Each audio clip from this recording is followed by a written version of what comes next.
ಸ್ನೇಹಿತರೆ, ಸ್ವಾಗತ ಸುಸ್ವಾಗತ. ಇವತ್ತಿನ ವಿಷಯ ಅಂದರೆ ದಳಪತಿ ವಿಜಯ್ ಅವರು. ಈಗ ಅವರು ತುಂಬ ಏರುಪೇರಾಯಿತು, ಅವರು ವಿವಾದ ಆಯಿತು, ಅವರ ಪತ್ನಿದು ಮತ್ತು ಡಿವೋರ್ಸ್ ಅಂತೆ, ಮತ್ತೊಂದು ಮಗದೊಂದಂತೆ. ಅದೆಲ್ಲ ಬಿಟ್ಬಿಡೋಣ, ಮುಂದೆ ಹೋಗೋಣ.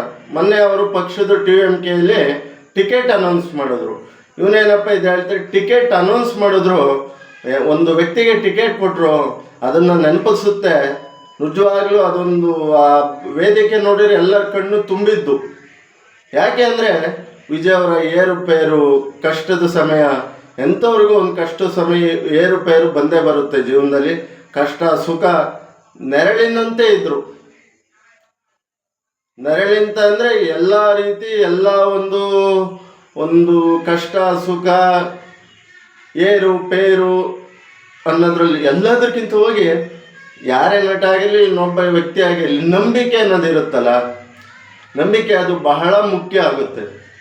ಯಾಕೆಂದರೆ ವಿಜಯ್ ಅವರಿಗೆ ಹೆಚ್ಚು ಕಡಿಮೆ ಒಂದು 15, 20, 25, 30 ವರ್ಷದ ಮೇಲೆ ಅನಿಸುತ್ತೆ ಡ್ರೈವರ್ ಆಗಿದ್ರಂತೆ ರಾಜೇಂದ್ರನ್ ಅವರು.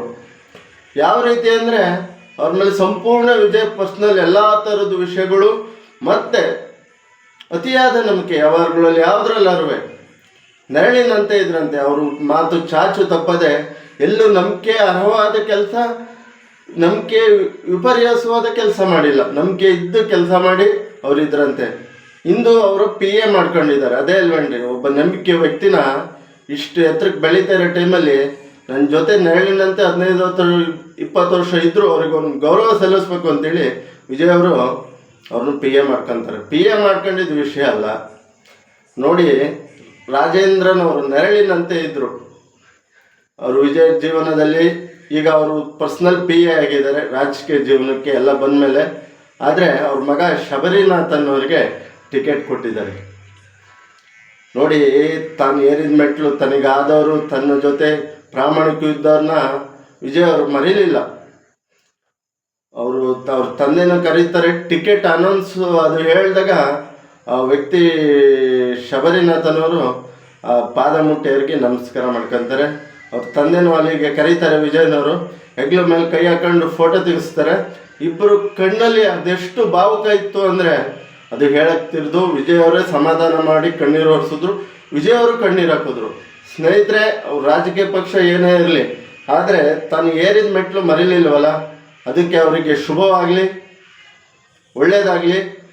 ಇಂಥ ವ್ಯಕ್ತಿಗಳು ಗೆಲ್ತಾರೋ ಬಿಡ್ತಾರೋ ಅದು ನಾವು ಹೇಳೋಕ್ಕಾಗಲ್ಲ, ಮುಂದಿನ ವಿಚಾರ, ಅದು ನಾವು ಹೇಳಬಾರ್ದು ಒಬ್ಬ ಸೋಷಿಯಲ್ ಮೀಡಿಯಾದಲ್ಲಿ. ಆದರೆ ಒಬ್ಬ ಏರಿದ ಮೆಟ್ಲು ಮರೀಲಿಲ್ವಲ್ಲ, ನಿಜ ಜೀವನದಲ್ಲಿ ಎಲ್ಲರೂ ತಿಳ್ಕೋಬೇಕು.